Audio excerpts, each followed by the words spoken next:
മെത്രാൻ സിനഡുകളെ തള്ളിപ്പറയുക, സിനഡാലിറ്റിയോട് കൂടിയ സിനഡ് എന്ന മുദ്രാവാക്യം ഉയർത്തുക.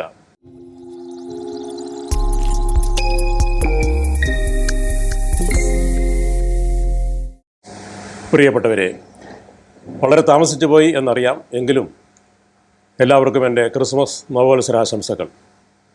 സത്യധ്വനിയുടെ കഴിഞ്ഞ 2 എപ്പിസോഡുകളും കേരള സഭയുടെ തനത് വ്യക്തിത്വം വീണ്ടെടുക്കുന്നത് സംബന്ധിച്ചുള്ളതായിരുന്നുവല്ലോ.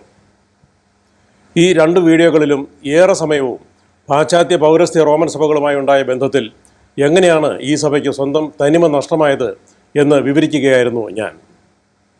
അതുകൊണ്ട് തന്നെ ഈ സഭയുടെ തനത് വ്യക്തിത്വം വീണ്ടെടുക്കുവാനുള്ള മാർഗമെന്ത് എന്നതിനെക്കുറിച്ച് ഒരു സൂചന നൽകുവാൻ മാത്രമേ എനിക്ക് കഴിയുകയുണ്ടായുള്ളൂ. ഫ്രാൻസിസ് മാർപ്പാപ്പ മുന്നോട്ട് വെച്ചിരിക്കുന്ന സിനഡാലിറ്റിയോട് കൂടിയ സിനഡ് സമ്പ്രദായം, അതായത് സഭയിലെ എല്ലാ വിഭാഗങ്ങളുടെയും പ്രാതിനിധ്യത്തോടു കൂടിയ സിനഡ് സമ്പ്രദായം സീറോ മലബാർ സഭയിൽ നടപ്പിലാക്കുകയാണ് അതിനുള്ള പോംവഴി എന്നായിരുന്നു ഞാൻ പറഞ്ഞു വെച്ചത്. ഇതേക്കുറിച്ച് ഫോണിലൂടെയും നേരിട്ടും പലരും പ്രതികരിച്ചതിൽ നിന്ന് ഈ പോംവഴിയെക്കുറിച്ച് കൂടുതൽ വിശദീകരിക്കേണ്ടതുണ്ട് എന്ന് ബോധ്യപ്പെടുകയുണ്ടായി. അതുകൊണ്ടാണ് ഇങ്ങനെയൊരു തുടർ എപ്പിസോഡ് വേണ്ടി വന്നത് എന്ന് പറയട്ടെ. അധികം പേരുടെയും ചോദ്യം സിനഡാലിറ്റിക്ക് പുറകെ പോകാതെ ചർച്ച് ആക്ടിന് വേണ്ടിയുള്ള പ്രവർത്തനങ്ങൾ വീണ്ടും തുടങ്ങുകയല്ലേ വേണ്ടത് എന്നാണ്. സഭാ പ്രശ്നങ്ങളുടെ പരിഹാരത്തിന് 3 മാർഗങ്ങൾ അഥവാ ഓപ്ഷനുകൾ ഉണ്ടെന്ന് സമർത്ഥിച്ചുകൊണ്ട് ഞാനിറക്കിയ സത്യധ്വനിയുടെ 19ാമത്തെ എപ്പിസോഡിൽ ഒരു മാർഗമായി പറഞ്ഞിരുന്നത് ചർച്ച് ആക്ട് തന്നെ ആയിരുന്നു എന്നോർക്കുക. മറ്റൊരു മാർഗമായി പറഞ്ഞിരുന്നത് 2ാം വത്തിക്കാൻ സൂനഹദോസിൻ്റെ ആഹ്വാനപ്രകാരം ഈ സഭയുടെ തനത് പാരമ്പര്യമായ പള്ളിയോഗ സഭാഭരണ സമ്പ്രദായം വീണ്ടെടുക്കുക എന്നതാണ്. പിന്നെയുള്ളത് ഫ്രാൻസിസ് മാർപ്പാപ്പയുടെ പുതിയ പ്രബോധനമായ സിനഡാലിറ്റിയോട് കൂടിയ സിനഡാണെന്നും അതിൽ ഞാൻ ചൂണ്ടിക്കാണിച്ചിരുന്നു.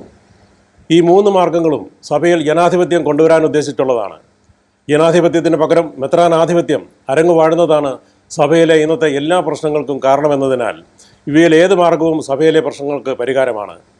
അതിനാൽ ഏതാണ് എളുപ്പവും പ്രായോഗികവും എന്ന് നോക്കി ഏറ്റവും ഉചിതമായത് തിരഞ്ഞെടുക്കുക എന്നേ ഉള്ളൂ. 2009 മുതൽ മിക്കവാറും എല്ലാ സഭാ നവീകരണ പ്രസ്ഥാനങ്ങളും ചർച്ച് ആക്ടിന് വേണ്ടിയുള്ള പ്രവർത്തനങ്ങൾ ആരംഭിക്കുകയും തുടർന്ന് വമ്പിച്ച സമരപരിപാടികളിലേക്ക് കടക്കുകയും ചെയ്തു. 2019 നവംബർ 27-ന് കത്തോലിക്ക സഭയിലെ അഖില കേരള ചർച്ച് ആക്ട് ആക്ഷൻ കൗൺസിലിൻ്റെയും യാക്കോബായ സഭയിലെ മക്കാബിയുടെയും സംയുക്ത നേതൃത്വത്തിൽ ചർച്ച് ആക്ട് ക്രൂസൈഡ് എന്ന പേരിൽ 2 ലക്ഷത്തോളം പേരെ അണിനിരത്തി നടത്തിയ സെക്രട്ടേറിയറ്റ് മാർച്ചോടെ ഗവൺമെൻറ് ചർച്ച് ആക്ട് നടപ്പാക്കാൻ വേണ്ടത് ചെയ്യും എന്ന പ്രതീക്ഷ എല്ലാവർക്കും ഉണ്ടായിരുന്നു. എന്നാൽ ഏതാനും ദിവസങ്ങൾക്ക് ശേഷം 4 or 5 മെത്രാന്മാർ മുഖ്യമന്ത്രിയെ ചെന്ന് കാണുകയും അവർക്ക് ഈ 2 ലക്ഷം സഭാപൗരന്മാരെക്കാൾ പ്രാധാന്യം കൽപ്പിച്ച് ചർച്ച് ആക്ട് നടപ്പാക്കാൻ ഈ ഗവൺമെൻറ് ഉദ്ദേശിക്കുന്നില്ല എന്ന് നിവേദനങ്ങൾ നൽകിയിരുന്ന എല്ലാ സഭാ നവീകരണ പ്രസ്ഥാനങ്ങളെയും സർക്കാരിൽ നിന്ന് ആധികാരികമായി അറിയിക്കുകയുമാണ് ഉണ്ടായത്. അപ്പോഴേക്ക് കോവിഡ് മഹാമാരി പൊട്ടിപ്പുറപ്പെട്ടിരുന്നു. ലോക്ക്ഡൗൺ കാരണം ഗവൺമെൻറ്റിൻ്റെ ഈ തീരുമാനത്തിനെതിരെ 4 പേർക്ക് ഒന്നിച്ചു കൂടാനോ ഒന്ന് അലറാൻ പോലുമോ കഴിഞ്ഞില്ല എന്നതാണ് വസ്തുത. ഈ പ്രസ്ഥാനങ്ങൾ തുടർന്ന് തളർന്നു പോവുകയാണ് ഉണ്ടായത്. ഇനി അത് ഉണർത്തി ശക്തിപ്പെടുത്തുക എന്നത് അത്ര വേഗമൊന്നും എളുപ്പമാവില്ല. 2ാം വത്തിക്കാൻ കൗൺസിൽ ഡിക്രി പ്രകാരം ഈ സഭയുടെ പൈതൃകവും പൂർവ്വ പാരമ്പര്യങ്ങളും വീണ്ടെടുക്കണമെന്ന ആവശ്യം സഭയിൽ ശക്തമായപ്പോഴായിരുന്നു ഈ സഭയുടെ പൈതൃകം കൽദായ സഭയുടേതാണെന്ന വാദമുയർത്തി പൗരസ്ത്യ സംഘവും ഇവിടുത്തെ ചില 5ാം വത്തി മെത്രാന്മാരും ചേർന്ന് ആ പ്രതീക്ഷയെ തല്ലിക്കെടുത്തിയത്. അതോടെ ആ വഴിയും താൽക്കാലികമായെങ്കിലും അടയുകയാണ് ഉണ്ടായത്. നിലവിലെ ഈ സാഹചര്യത്തിൽ നിന്നുകൊണ്ടാണ് ഈ 2 വഴികളിലുമുള്ള ആശയപ്രചാരണം തുടർന്നുകൊണ്ട് തന്നെ അവശേഷിക്കുന്ന പുതിയതും 3ാമത്തേതുമായ വഴിയിലേക്ക്, അതായത് ഫ്രാൻസിസ് മാർപ്പാപ്പ തുറന്നിട്ടിരിക്കുന്ന സിനഡാത്മക സഭാ സിനഡ് സമ്പ്രദായത്തിൻ്റെ വഴിയിലേക്ക് നമ്മുടെ ശ്രദ്ധ അടിയന്തരമായി തിരിക്കണം എന്ന് ഞാൻ അഭിപ്രായപ്പെടുന്നത്. സഭയിലുള്ള എല്ലാവരും പരസ്പരം ശ്രവിക്കുകയും സംവദിക്കുകയും ഒന്നിച്ച് സഞ്ചരിക്കുകയും ചെയ്യുന്ന കൂട്ടായ്മ ശൈലിയിലുള്ള സിനഡൽ സഭയാണ് സിനഡാലിറ്റിയോട് കൂടിയ സഭാ സിനഡ് സമ്പ്രദായത്തിലൂടെ ഫ്രാൻസിസ് മാർപ്പാപ്പ ലക്ഷ്യമിടുന്നത്. സീറോ മലബാർ സഭയെ അത്തരത്തിലുള്ള ഒരു സഭയാക്കുക എന്നത് തന്നെയാണല്ലോ നിലവിലുള്ള സഭാ നവീകരണ പ്രസ്ഥാനങ്ങളും പ്രവർത്തകരും യേശുവിനെ സ്നേഹിക്കുന്ന ചിന്താശീലരായ എല്ലാ വിശ്വാസികളും ആഗ്രഹിക്കുന്നത്. അതുകൊണ്ട് ഈ വിഷയത്തിൽ ഫ്രാൻസിസ് മാർപ്പാപ്പയെ പിന്തുണയ്ക്കാനും നമ്മുടെ സഭയിൽ സിനഡാലിറ്റിയോട് കൂടിയ സഭാ സിനഡ് സമ്പ്രദായം നടപ്പിലാക്കി കാണിച്ചു കൊടുത്ത് അദ്ദേഹത്തിൻ്റെ ഈ ഉദ്യമം പ്രയോഗക്ഷമമാണെന്ന് തെളിയിക്കാനും നമുക്ക് ബാധ്യതയുണ്ട്.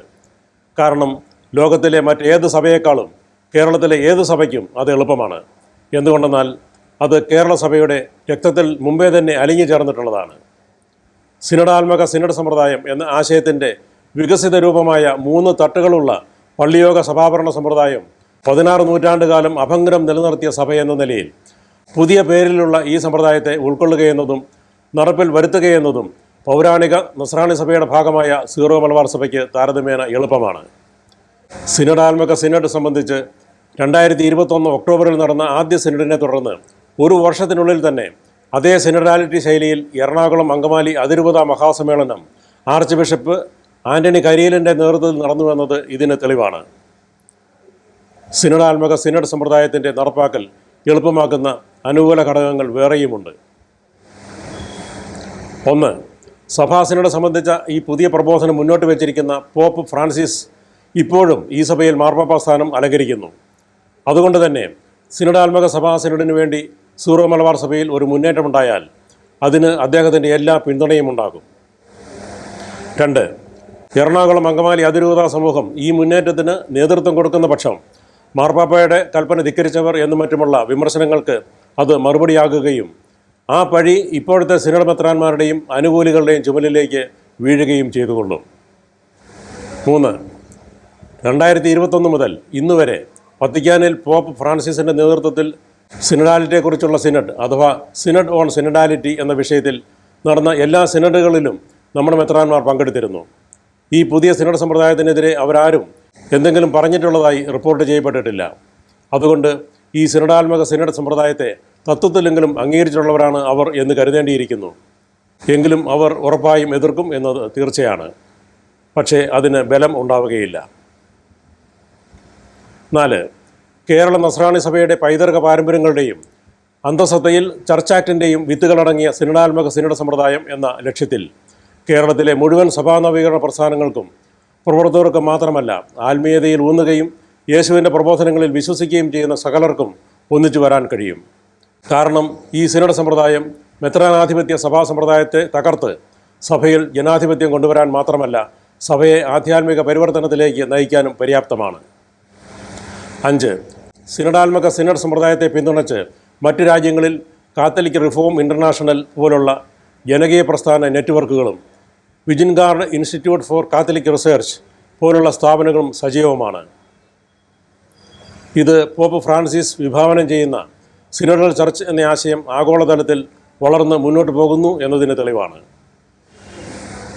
ഇതിൽ വിജിൻഗാർഡ് institute for catholic research pope ഫ്രാൻസിസിൻ്റെ സങ്കല്പത്തിലുള്ള സിനഡൽ സഭയ്ക്ക് വേണ്ടി ഒരു പുതിയ ഭരണഘടന തന്നെ ക്രോഡീകരിച്ച് 2023 നടന്ന സിനഡാലിറ്റിയെക്കുറിച്ചുള്ള സിനഡിൽ സമർപ്പിക്കുകയുണ്ടായി. ഈ ഭരണഘടനയെപ്പറ്റി അയർലൻഡ് മുൻ പ്രസിഡൻറ്റും ഇപ്പോൾ അയർലൻഡിൽ തന്നെയുള്ള ഡബ്ലിനിലെ ട്രിനിറ്റി കോളേജ് ചാൻസലറുമായ പ്രൊഫസർ മേരി മക് അലീസ് ഇങ്ങനെ പറയുന്നു: ഇത് ഓരോ സഭാംഗത്തിനും ദൈവികമായി ലഭിച്ചിട്ടുള്ള അന്തസ്സിനെ അർഹമായ വിധത്തിൽ മാനിക്കുന്നു. യേശുവിനെ മുന്നിലും കേന്ദ്രത്തിലും നിർത്തുന്നു. സാമ്രാജ്യത്വത്തിൻ്റെയും പൗരോഹിത്യത്തിൻ്റെയും ജനത്തിൻ്റെ കഴുത്ത് ഞെരിക്കും വിധമുള്ള പിടുത്തം അയക്കുന്നു. വീണ്ടും ശ്വസിക്കാൻ, വീണ്ടും സ്നേഹിക്കാൻ, വീണ്ടും ഉൾക്കൊള്ളാൻ സഭയെ അത് അനുവദിക്കുന്നു. നമുക്ക് ഈ ഭരണഘടന വേണം. ഇത് ഭാവിയിലേക്കുള്ള നമ്മുടെ പാലമാണ്. വിജിൻഗാർഡ് ഇൻസ്റ്റിറ്റ്യൂട്ട് ഏകോപിപ്പിച്ച 25 അക്കാദമിക് വിദഗ്ധരുൾപ്പെടുന്ന ഒരു അന്താരാഷ്ട്ര ഇൻ്റർ ഡിസിപ്ലിനറി വർക്കിംഗ് ഗ്രൂപ്പിൻ്റെ ഒരു വർഷത്തെ പ്രവർത്തന ഫലമാണ് ഈ ഭരണഘടനാ രചന. ഇതിൻ്റെ അന്തിമ രൂപരേഖയിൽ 60-ലധികം അന്തർദേശീയ വിദഗ്ധർ ഒപ്പിട്ടിട്ടുണ്ട്. ഇതിൻ്റെ ആമുഖത്തിൽ ഇങ്ങനെ പറയുന്നു: നിയമനിർമ്മാണ, നിയമനിർവഹണ, നിയമവ്യാഖ്യാനാധികാരങ്ങൾ മുഴുവൻ കൈയാളുന്ന തിരഞ്ഞെടുക്കപ്പെടാത്തവരും സ്വയം തിരഞ്ഞെടുക്കുന്നവരുമായ പുരുഷമാത്ര പൗരോഹിത്യ ജാതിയെ ചുറ്റിപ്പറ്റിയാണ് കത്തോലിക്കാ സഭയുടെ നിലവിലുള്ള ഘടന രൂപീകരിച്ചിരിക്കുന്നത്. ഇത് റോമൻ സാമ്രാജ്യത്തിൻ്റെയും മധ്യകാലഘട്ടത്തിലെ ഫ്യൂഡൽ സമൂഹത്തിൻ്റെയും കേന്ദ്രീകൃത അധികാര സമ്പ്രദായത്തിൻ്റെ പൈതൃകത്തിലുള്ളതാണ്. അത് സഭാംഗങ്ങളിൽ 99% വരുന്ന സാധാരണ വിശ്വാസികളെ സഭാഭരണത്തിൽ നിന്ന് ഒഴിവാക്കിയിരിക്കുന്നു. പുതിയ അസ്ഥിവാരത്തിലുള്ള നിർദ്ദിഷ്ട ഭരണഘടന കത്തോലിക്കാ സഭയുടെ ഇന്നത്തെ അധികാരഘടനയെ സമൂലമായി തകിടം മറിക്കാൻ നിർദ്ദേശിക്കുന്നു. അത് ജനാധിപത്യത്തെ ബൈബിളിലെയും സഭാചരിത്രത്തിലെയും മുൻ മാതൃകളിലെ സവിശേഷതകളുമായും അടിസ്ഥാന മനുഷ്യാവകാശങ്ങളെ മാനിക്കണമെന്ന് രാജ്യങ്ങളോട് ആവശ്യപ്പെട്ട് മാർപ്പാപ്പമാർ നടത്തിയിട്ടുള്ള നിരവധി ഉത്ബോധനങ്ങളുമായും ഏകോപിപ്പിക്കുന്നു. സഭയുടെ നിർദ്ദിഷ്ട ഭരണഘടനാ തത്വങ്ങളുടെ ചുരുക്കം ഇതാണ്: സമത്വം. സ്നാനമേറ്റ എല്ലാ ക്രിസ്ത്യാനികളും അന്തസ്സിലും കാനൻ നിയമത്തിൻ്റെ മുമ്പിലും തുല്യരാണ്. സഹ ഉത്തരവാദിത്വം.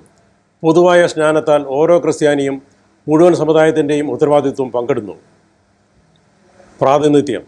എല്ലാവരെയും സ്പർശിക്കുന്ന കാര്യങ്ങൾ എല്ലാ കത്തോലിക്കരും ചർച്ച ചെയ്യുകയും അംഗീകരിക്കുകയും വേണം. എല്ലാ കത്തോലിക്കർക്കും ഭരണ സംവിധാനത്തിലും തീരുമാനങ്ങളെടുക്കുന്ന ബോഡികളിലും ജനാധിപത്യപരമായ പ്രാതിനിധ്യം ഉണ്ടാവണം. പങ്കാളിത്തം. വംശം, ലിംഗവ്യത്യാസം, ലൈംഗിക ആഭിമുഖ്യം, വൈവാഹിക നില, സാമ്പത്തികമോ സാമൂഹികവുമായ അവസ്ഥ എന്നിവ പരിഗണിക്കാതെ പ്രായപൂർത്തിയായ ഓരോ കത്തോലിക്കനും ഏത് സഭാ ശുശ്രൂഷയിലേക്കും സ്ഥാനാർത്ഥിയാകാനും വോട്ട് ചെയ്യാനും യോഗ്യതയും അവകാശവുമുണ്ട്. ഉത്തരവാദിത്വം. സ്വതന്ത്രമായി ഓഡിറ്റ് ചെയ്ത സാമ്പത്തിക റിപ്പോർട്ടുകൾ അവതരിപ്പിക്കുന്നതുൾപ്പെടെ എല്ലാ നേതാക്കളും അവരുടെ പ്രവർത്തനങ്ങളെക്കുറിച്ച് പതിവായി സഭാസമൂഹത്തിന് റിപ്പോർട്ട് ചെയ്യണം. സബ്സിഡിയറിറ്റി. സഭയിലെ ഓരോ തീരുമാന തലത്തിനും അതാതിൻ്റെ കാര്യക്ഷമതയ്ക്കുള്ളിൽ ഏതൊക്കെ തീരുമാനങ്ങളും പ്രവർത്തനങ്ങളും ഉൾപ്പെടുന്നുവെന്നും ഏതൊക്കെയാണ് ഉന്നത തലത്തിലുള്ള പ്രതിനിധികൾ തീരുമാനിക്കേണ്ടത് അല്ലെങ്കിൽ അവരുമായി സഹകരിച്ച് കൂടുതൽ മെച്ചമായി നിർവഹിക്കേണ്ടത് എന്നും നിർണ്ണയിക്കാൻ അനിഷേധ്യമായ അവകാശവും ഉത്തരവാദിത്വവും ഉണ്ടായിരിക്കണം. അധികാര വിഭജനം. സഭയിൽ ലെജിസ്ലേറ്റീവ്, എക്സിക്യൂട്ടീവ്, ജുഡീഷ്യൽ അധികാരങ്ങൾ വേർതിരിക്കേണ്ടതാണ്. മനുഷ്യാവകാശങ്ങൾ. കത്തോലിക്ക സഭയ്ക്കുള്ള പുതിയ ഭരണഘടന മനുഷ്യാവകാശങ്ങൾ സംബന്ധിച്ചുള്ള സാർവത്രിക പ്രഖ്യാപനം, അതായത് universal declaration of human rights പൂർണ്ണമായും ഉൾക്കൊള്ളണം. അത് ഇതാണ്: മനുഷ്യരോ ജനതതികളോ തമ്മിലുള്ള വിവേചനത്തിലേക്ക് നയിക്കുന്ന യാതൊരു തത്വത്തിനും പ്രയോഗത്തിനും അവ മനുഷ്യൻ്റെ അന്തസ്സിനെയും അവകാശങ്ങളെയും ബാധിക്കുന്നതിനാൽ അടിസ്ഥാനമില്ല.